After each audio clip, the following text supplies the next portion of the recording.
Hello everyone, how are you all? Very good afternoon to all of you guys.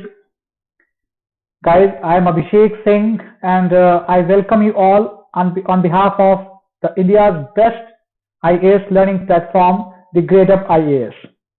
So guys, today in this a very special series that Gradeup team is running for all of you guys, those who are preparing for the preliminary exams, those who are trying to and wishing to appear for the prelims 2021.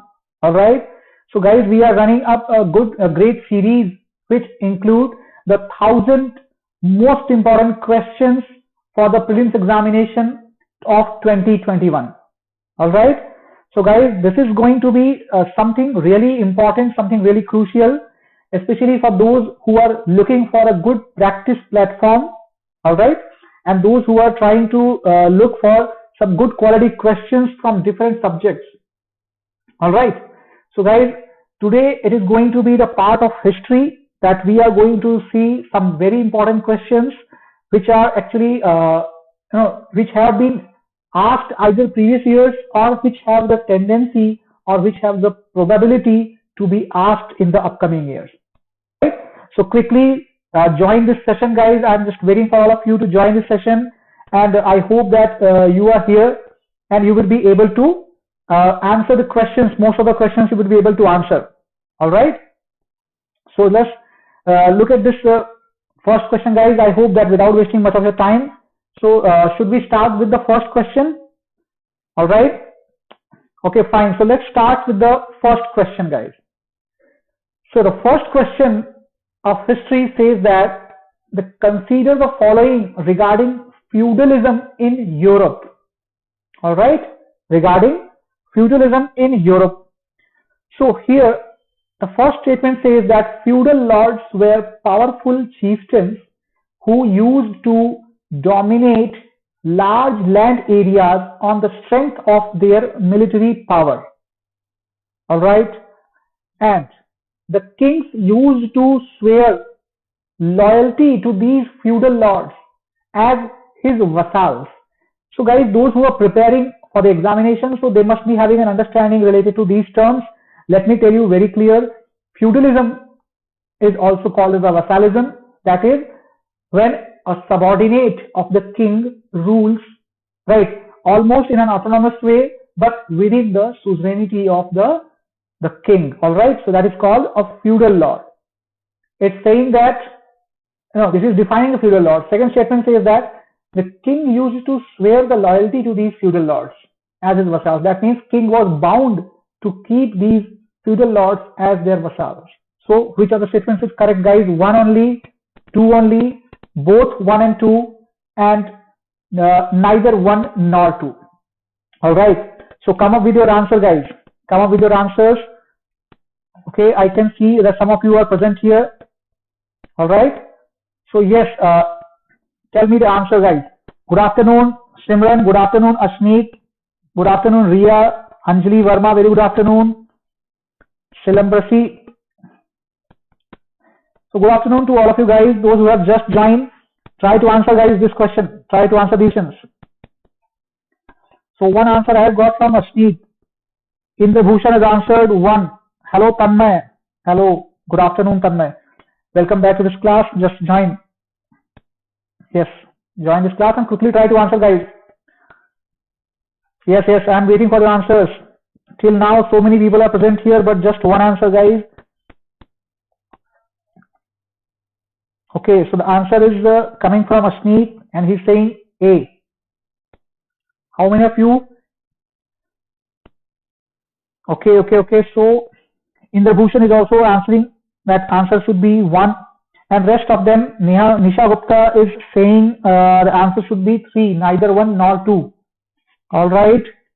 So Suren says answer should be C. Riya Sharma goes for A. All right. Hello Nisha. Good afternoon. Welcome to the class. So guys, there is not unlimited time. Try to understand that in UPSC they ask you 100 questions and they give you just 120 minutes, guys. So just try to solve the question within the time frame. Hardly 2 minutes, not more than that. All right. So let's move to Yes, let's move to the solution to this question, guys. So Silambrasi is saying answer is C. All right. Tanmay is again going for C. All right, guys. So let's check out the answer for this question. So the guys answer is going to be A. How many of you answered A? Ashish has answered A. All right. Who else has answered A? Ashneet and Indubhushan. After that, I can just check a few names, right? Riya Sharma is also answering A. So guys, basically it is because the feudal lords, they were powerful vassals who had their own military power. That is done. Guys, we have studied, right? We might have studied about the medieval history. Some of you might have studied about the medieval history and they would be knowing that this was a big, right, big feature of the medieval age, that there were the feudal lords. All right. Now, so the king used to control their powers, but what happened? There was no guarantee or no loyalty that only that particular feudal lord will work under the king. King did not take any loyalty or any surety under that. All right. Fine. So guys, second question. Second question is, with regards to the knowledge and science in the world, consider the following. Those who have studied the NCERT. Hi Srikutan, how are you? Welcome. Join the session quickly. And guys, those who have studied the NCERT class 11th, so they must be aware about the Abbasid Khalifa. So consider the statements. First, Abbasi Khalifa was a staunch Muslim, so he did not give much importance to the knowledge and science. The most well-known caliphs of this period were Harun al-Rashid and al-Mamun.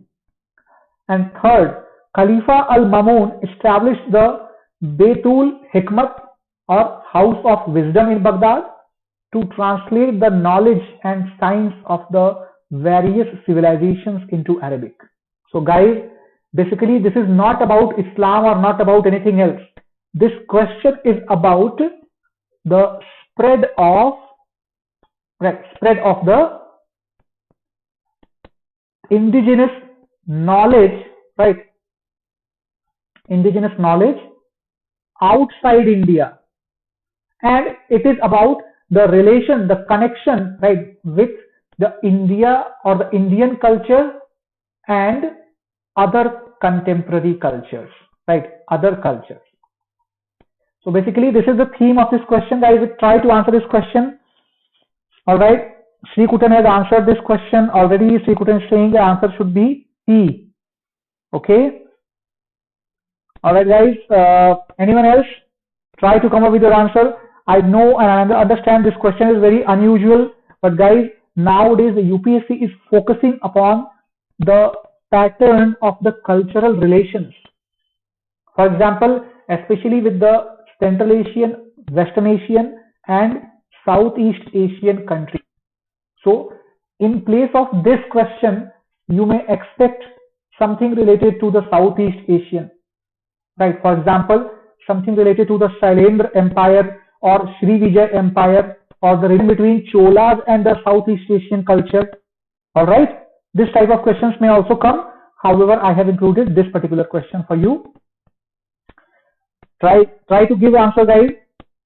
Only one answer, two answers are coming, guys, but rest of people, they are all present. So those who do not know the answer, just try to understand, try to learn this here. All right.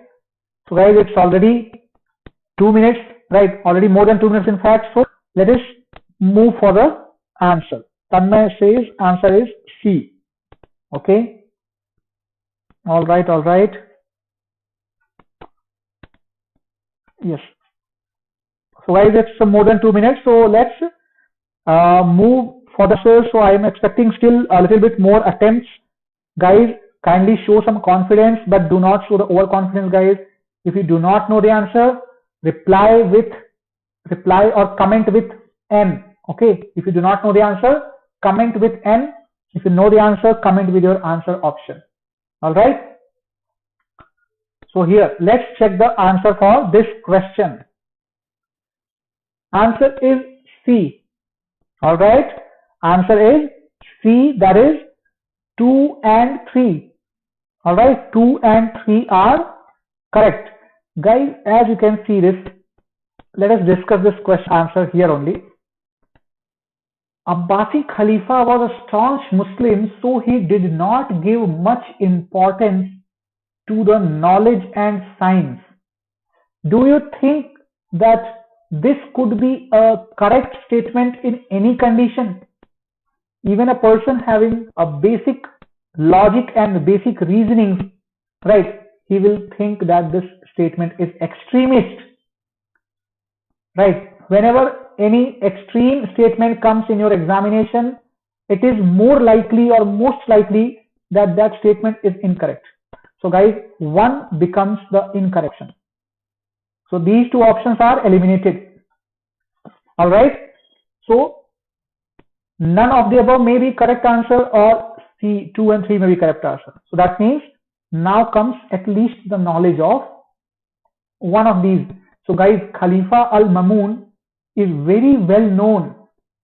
House of Wisdom was established in his reign at Baghdad, and you might have read about a Amrit Kund. It was a book. It was a book written by the Indian ascetics related to Indian philosophies and yoga, which was translated in this House of Wisdom. Okay, guys. So I hope this is going to help you out. Hello, Harsh. How are you? Very good afternoon. All right, guys. So Harsh, here just the second question is going on. Try to connect quickly and try to answer the next questions very quickly. So guys, Amrit Kund should be the key. Amrit Kund associated with the House of Wisdom. Rest everything is correct, guys. So the answer should be C. Okay, answer should be C. All right. Then, who among the following Indian rulers lost Goa to Portuguese? At least this question. Ruchi, good afternoon. Nida, Ruchi, Harsh, everyone.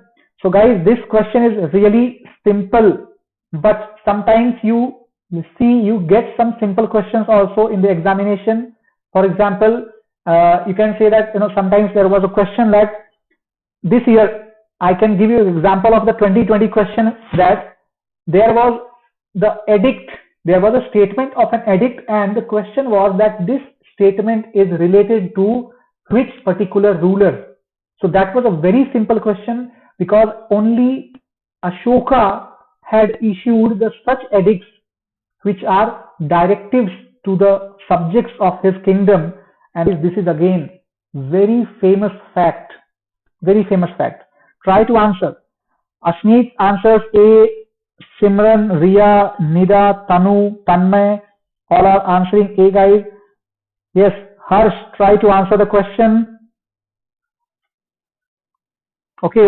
So, just wait for a while. I'll not give more than 2 minutes in this question at least, because this is a very small, very simple question, guys. In fact, those who have studied the, you can say beginning, or you can say that's just initial part of the modern history, they would be aware about this answer. Manish Kumar, very good afternoon. Very good afternoon, Manish. Sri Kutan says A. All right. So most of you have answered A. All right. So just, it's about the time, guys. About the time. 2 minutes are going to happen very soon. Okay. So yes, let's move to the answer. So guys, answer is going to be A, definitely, because as you know that Albuquerque, right? Albuquerque was the second Portuguese governor. All right, second Portuguese governor, successor of Almeida, and the real founder of Portuguese Empire in India. So he defeated the ruler of Bijapur, the Sultan of Bijapur, named Yusuf Adil Shah. All right, and captured Goa in 1510. Guys, here just as a matter of discussion, let me tell you guys that the Bijapur, right? Bijapur was just one of the many kingdoms, or one of the total 5 kingdoms which were formed after the fragmentation of the Bahmani Empire. Okay, and since it was covering the area, controlling the area of northern Karnataka and southern Maharashtra, in the same region there is Goa. So therefore Goa was under the control of Bijapur and snatched by Albuquerque. All right, moving to the next question, the fourth one, the fourth question. So guys, the fourth question is that the Battle of Plassey changed the position of the British from being a commercial power to that of a territorial power. First thing. After the Battle of Buxar, the British virtually became the rulers of Bengal. So very simple but important question. Which should be the answer? Which correct option, guys? One only, two only, both, none. Yes. This question is for you guys. Just try to answer, all of you guys, those who are present, those who are visible to me. Try to answer this question as quickly as possible. So Harsh is saying C. Simran is also saying C is the answer.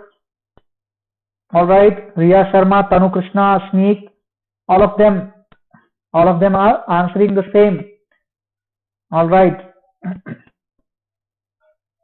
Nidari, okay. All right. So just guys quickly, Nisha Gupta is again agreeing to that. Ruchi Bhagat, Shelam Barasi, all are saying C. So guys, let's check the answer quickly. Yes, Ruchi, you're also saying same answer. So guys, answer, all of you are correct, because this is a very simple question. Very simple question, guys, because the Battle of Plassey in fact became a landmark. Because even though by treachery, or even though by doing some double cross, still the British were able to defeat, right? They were able to defeat a major political power of India, that is Bengal. And guys, Bengal was single-handedly producing more than 1/4 of the total GDP of India at that time. So it was the most prosperous state, also most populated and biggest, and such a powerful state was defeated by the British, right, with very limited resources. So it made the British a territorial power, right, a political power. And what happened after that? Second, that is the Battle of Buxar, that happened in 1764, and the Treaty of Allahabad, that happened in 1765. So guys, after that battle, the company's rights of collecting the revenue from the subjects of Bengal, and Bengal at that time included Bengal, Bangladesh, Bihar, Orissa, these parts, and some parts of Assam as well. So guys, such a huge area was given for the revenue collection to the British, and that actually led to the Diwani rule, or indirect rule of the British, under the system of the dual government, where the finance and revenue was under the control of British, and administration and policy were under the control of the Nawab. So guys, this is very useful information for you. Moving to the next question, guys. The question number 5. Okay, question number 5. Who among the following had published an imaginary dialogue under the name "A Conference Between an Advocate for an Opponent of the Practice of Burning Widows Alive"? I don't think that it should be any tough guesses for you guys. I don't think that it should be any difficult guess. Yes, try to answer, guys. Try to answer quickly. This is very simple. However, most of them are associated with the social reforms, and particularly one person outstands as the opponent of the burning widows alive? All right.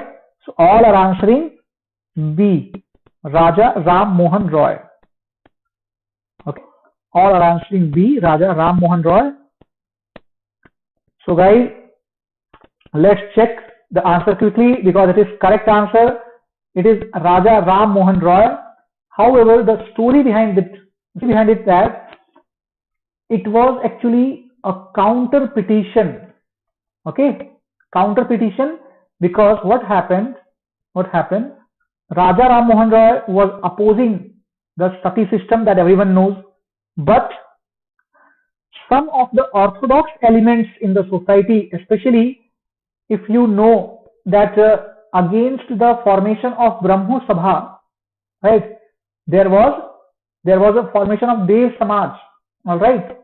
So guys, what happened that it actually led to the oppose of the interference of British as well as Raja Ram Mohan Roy into the conventional or social ritual matters of Indian society. So therefore, Raja Ram Mohan Roy, what did he do? He just wrote an imaginary dialogue and compiled it and sent to the Lord Hastings at that time. All right. Now, consider the following statements regarding Sher Shah Suri's army. One question from the medieval, right? Sher Shah Suri's army depended on the army of the tribal chieftains. Then he started the process of the direct recruitment for the soldiers. So which of the following statements are correct? One only, two only, both, none. What do you about this question, guys? What do you say about this question? This question is related to Sher Shah Suri. Okay. Sher Shah Suri, did he start the process of direct recruitment, or did he depend on the army of the tribal chieftains? Guys, answer this question. Tanu is answering with C. All right. Tanmay has answered B. Nira has answered C. Okay. Nisha Gupta is saying B again. Okay, fine. All right, guys, I'm expecting more answers. Riya Sharma. Yes, Riya Sharma is saying B. Ruchi Shri Kutan is saying B. Celebrasi. So guys, they are all answering B. So I think let's check up the questions which are present here. All right. So yes, guys, Asneet, Horas, Harsh Gontia is again going for B. So I was not dependent on the tribal chief, guys. Tribal chiefs may, it may be the Afghan tribes as well. All right, Afghan tribes as well, because there were so many tribes, especially the tribes such as the Roh, the tribes such as the Lodh or Lodhis, all right, or tribes such as the Lohanis, Pathan tribes. So guys, these were several tribes present in India who were Afghans. Fine. Yes. So let's move to the solution of this question. Answer is B. Correctly, all have answered correctly. Answer is B. Why? Because Sher Shah basically abolished this practice. Abolished. And who had started this practice, guys? Now, this question is actually the connecting point between the Delhi Sultanate administration and the Mughal administration. Because in Delhi Sultanate administration, guys, let me tell you that it was Firoz Shah Tughlaq who had started the process of the decentralization of the army. All right. He had made this army as the hereditary force, as well as assigned them some areas called Ittas. All right. However, Ittas were there also already, but Firoz Shah Tughlaq made them hereditary, so that significantly weakened the strength of the army. But after that, Sher Shah, he brought the new practice, that direct recruitment. of the soldier. All right, direct recruitment of the soldiers. So that means every soldier was directly recruited by the state. All right. So guys, there is another question, the hidden question into it, that in the upcoming Mughal times, do you think that every soldier, including every cavalryman, will be recruited by the state only, or some of them, they will be the private cavalry members, private cavalrymen as well? So just think and try to answer that what is correct, whether yes or no. That means where all the Mughal cavalry members, they were recruited by the Mughal state, yes or no, right? So guys, just try to think that and try to answer. Let us check the extreme that you know about the administration of Mughals, because that is an important topic for the prelims examination, guys. All right. So Simran has answered no. Okay, good, Simran. So consider the following statements regarding Mansabdari system. All right, Mansabdari system. So here goes the first statement. The origin of Mansabdari system can be seen in the Changiz Khan's decimal system of army. First statement. Akbar started this system in 1560 AD in India. That Mansabdars were paid only cash salary. All right, cash salary.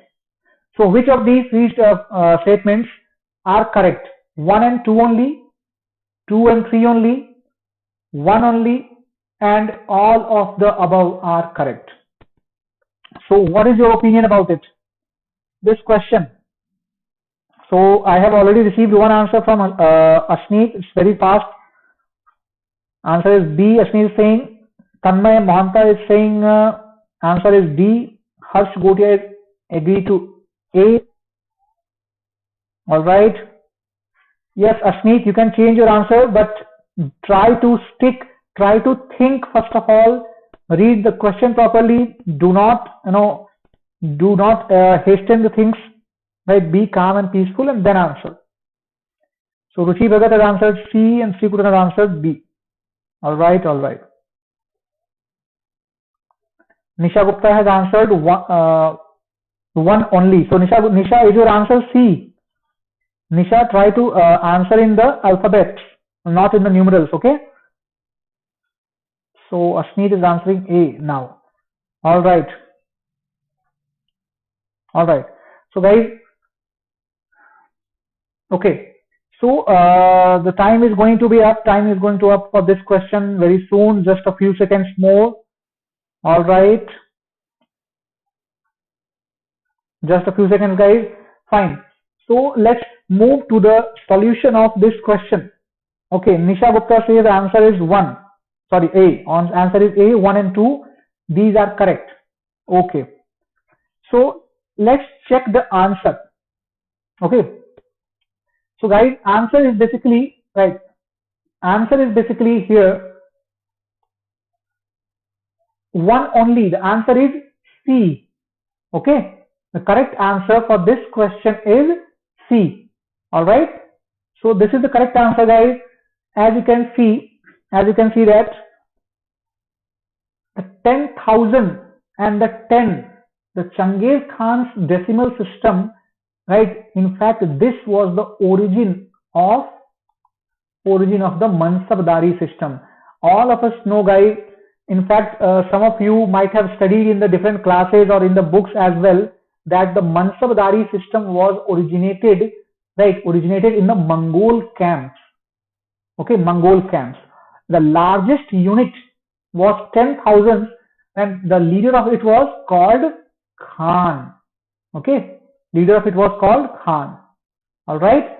Whereas in India, Akbar was under the influence of the harem of his empire in 1560. In fact, up to 1560, up to this time, he was under the influence of Bairam Khan. All right, under the influence of Bairam Khan. So how could he take such a decision, such a strategic decision? So definitely that statement is going to be incorrect. And mansabdars were paid only in cash. Guys, you know very well, if you have studied this topic, that mansabdars, right, they were paid in cash. That is all right, that is correct. But some of them were also assigned, right, assigned jagirs, right, in lieu of their extraordinary good performance. They were called, such jagirs were called as the inam jagir, right. Some mansabdars were given their homeland territories for collection of revenue. That jagir was called watan jagir. So guys, mansabdars used to get the jagirs in particular circumstances. So only first statement is correct. That means C is the correct answer. Guys, also do one thing, that when you are marking down the answer, just add on your marks also. All right. Abhijit Bal, right. Answer is also fine. So, all right. Then, with regard to the Mughal invasion of Khandesh, consider the following statements. Prince Murad and Abdul Rahim Khan Khana led the Mughal invasion. All right. Mughal faced tough competition before they entered the capital Ahmednagar. Then, in return of the claim for the King Bahadur, Berar was surrendered to the Mughals, and Mughal suzerainty was acknowledged over Khandesh in 1586. All right. So, this is actually a political question, guys. However, we less expect the political questions, but as you know that UPSC believes in the surprise element, that sometimes it gives you such questions which are absolutely unexpected. So this is a type of that question which is including some tough political information, but that is very much unexpected type in the UPSC exam. So try to answer this question, which is correct: 1, 2 and 4, 1 and 3, 1 and 2, or 2 and 4, which is correct. So, all right, I'm getting some answers. Guys, if you do not know the answer, reply with N, right? If you do not know the answer, reply with N, so that it should be known to all of you guys.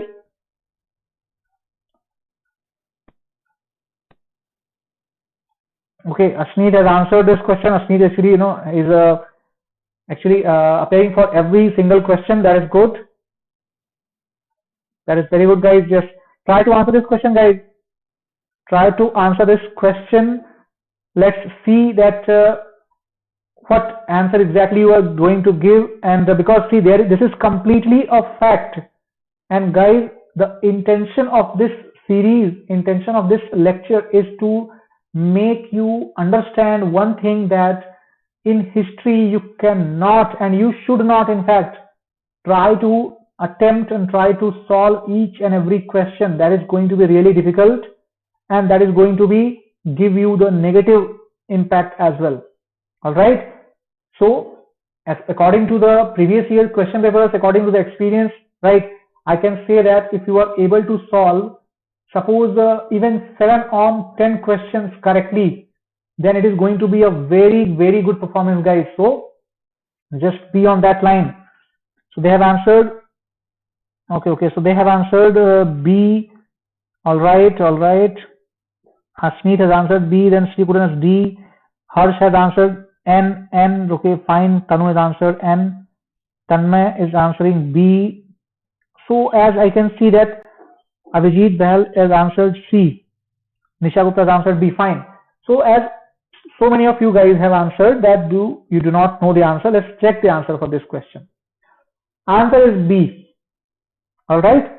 Answer is B. That is 1 and 3 only are correct. All right. Nisha Gupta has answered correctly. 1 and 3 only. Right. Ruchi Bhagat has also answered correctly. Tanmay has answered correctly. All right. So here you can see, guys, Prince Murad was the governor of Gujarat, and Abdul Rahim Khan Khana, right? These two led the Mughal invasion and asked the Khandesh. So guys, Khandesh was basically in the, you can say, south of Malwa. All right, in the south of Malwa. After that, okay, after that what happened? The next target was Ahmednagar. All right, but as we know, guys, as we know that here Mughal faced tough competition before they entered in capital Ahmednagar. It's not correct, because Ahmednagar was ruled by Chand Bibi and she was not liked by her nobles. So that is a fact. Alright, that is a fact. So this statement is incorrect. Alright, this statement is incorrect. So as you can guys, if this statement is incorrect, so you can clearly cut off every single option. This is the trick to solve such difficult question. Do not even you do not need to see the rest of the options, because you know that Mughals did not face tough competition before they entered the capital Ahmednagar because of the oppose of the nobles to the Chand Bibi. Alright, so rest everything becomes useless. This becomes the answer. This is the smart trick, guys, that you can use in the some questions at least, not in all. There is another question from modern India. Which of the following correctly matched regarding socio-religious reform movements with their founding members? So, Young Bengal movement, Henry Louis Vivian Derozio, Pratna Samaj, Ishwar Vidyasagar, Theosophical Society, Annie Besant. Yes, guys, this is your turn to answer this question. It is a very simple question, but again, the socio-religious reform movements form the important part of your modern history, and therefore the questions may be expected from that. Yes, one thing can be done, that the names may be replaced by less familiar organizations, less familiar names, right? Such you can say such as that Praja Parishad, or such as you can say Satya Shodhak Bal. All right, these type of organizations may be right. But this topic is very important. Try to answer this question, guys. Okay, so I have received Kanu Krishna's answer D, and Tanmay has answered, Sri Kuran has answered C, then Simran has answered C. All right, Sri Kuran has answered C again. Okay. So just quickly answer this, guys.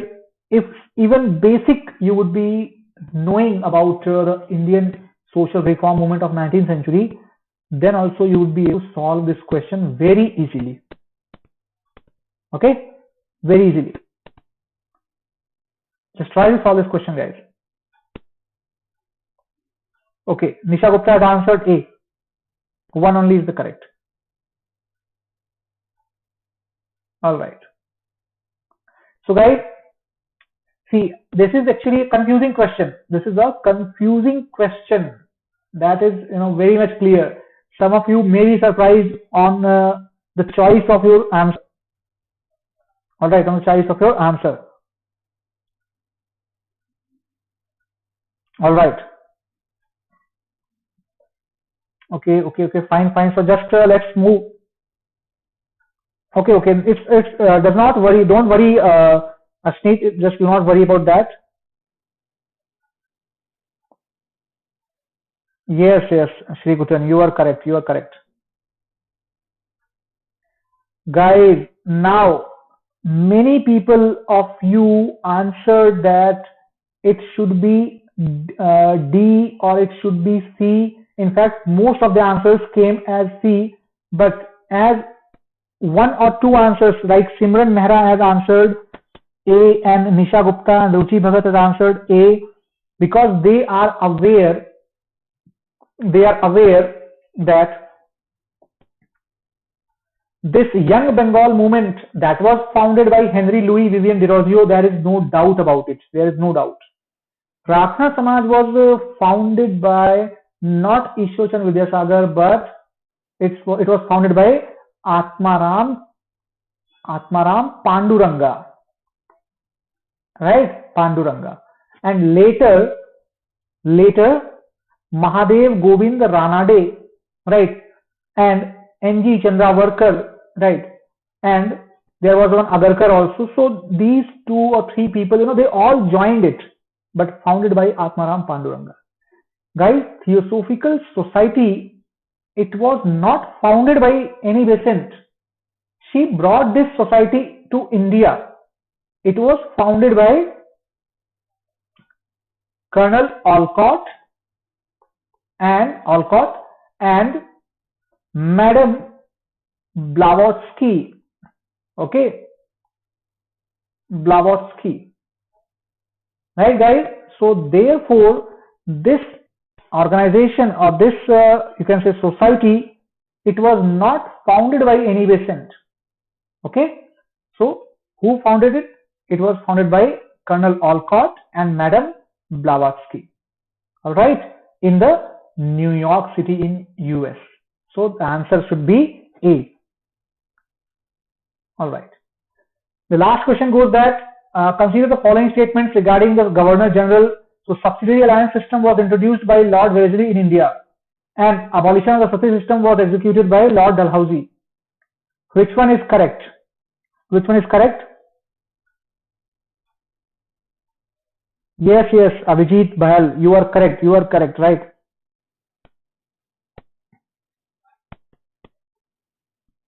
Okay. Right. So which of these options is the correct one? Like one only is the correct, 2 is the correct one, and both are correct, and none are correct.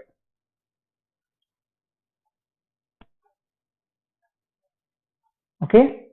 Tell the answer quickly, guys. It's very simple question, very famous, but sometimes people get confused between 2 or 3 famous governor generals, right? So this is just to test that such simple question, is it answered with calm-mindedness or is it answered in haste and creates confusion in your minds?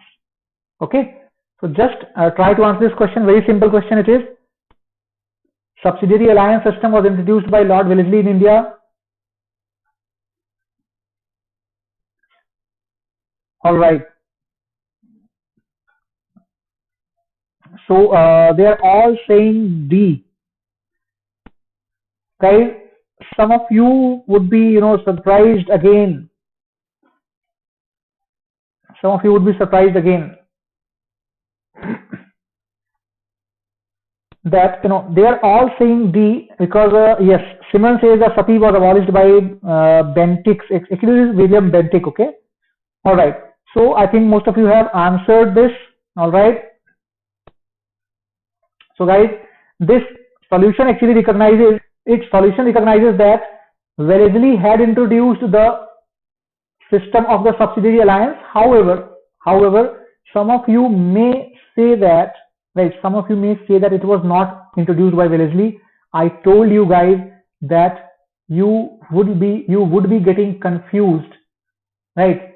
Guys, subsidiary alliance system was introduced by Wellesley. That is correct, but the doctrine of lapse, right? Doctrine of lapse, all right, that was not introduced by Dalhousie, but it was the greatest weapon used by Dalhousie. Greatest weapon used by Dalhousie. So this was the confusion, guys. This was the confusion. Okay, that I knew it, that you guys are going to take it very simple, and or you might be getting confused between Wellesley and Dalhousie. So these two are very confusing figures, guys. So only one is the correct statement. It was introduced by Wellesley. Yes, abolition of sati was done by, as you know, that Lord William Bentinck. Okay, Lord William Bentinck.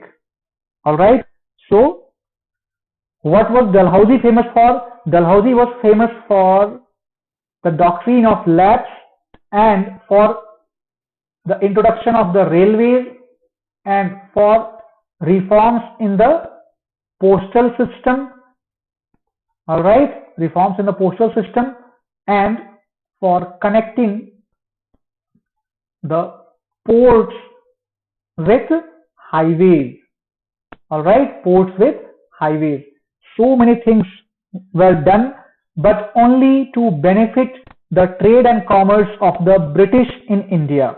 All right, guys. So, can you quickly tell me your scores here? All right, your scores here will help me to know that what is your exactly performance in this particular test, on this particular quiz. All right, guys. So, come up with your scores. Out of 10, how many marks have you got? Correct. And guys, for your convenience, let me tell you that I am not including the negative marking in this. Otherwise, for every wrong answer, as you know, so 1/3 of your mark would be deducted. All right. So try to answer very smartly in any quiz or any paper which you are attempting for this examination, guys. All right. So yes, Tanmay has scored 7. Ashneet has scored 7 also again. Simran 6. Nisha has scored 5. Guys. All right. So yes, those who have scored 6 or below, right? So they should be much weak, and those who have scored 7 or above, so they need to learn a little bit more, because what happens that this question, guys, these were intentionally on the pattern to create your to check your mental stability first of all. The subjective knowledge, that is a different thing. Okay, that is a different thing. So for that, guys, here as you can see that Gradeup is introducing you a super, right, the Gradeup Super program. So here you can just have this English and Hindi as well as, right, and you get the access to all the schemes, all the programs that are present here with us, and it includes all the live classes and PDFs and all these things. And currently we are running up with this 2021 UPSC program as well as the EPFO. Guys, some of you might have applied for the EPFO also, right? So you can take the advantage of this fresher or repeated students, right, batch that is going to run. All right. And apart from that, some of you still need to work on the basics. For them, we are having the NCERT module. And guys, this is the duration that every one of you know that. All right. So anything else, any doubts or anything else, for that you can call on this number, and that number will be available for all of you. Okay. So thank you so much for attending this session, guys. I hope that you all did well. Nida Ansari and Sri Kutan, guys, you need to work a little bit harder. All right. Thank you so much for attending the session, guys, and keep preparing well and keep solving such quizzes and keep testing your knowledge also. Thanks a lot, guys. Thank you so much.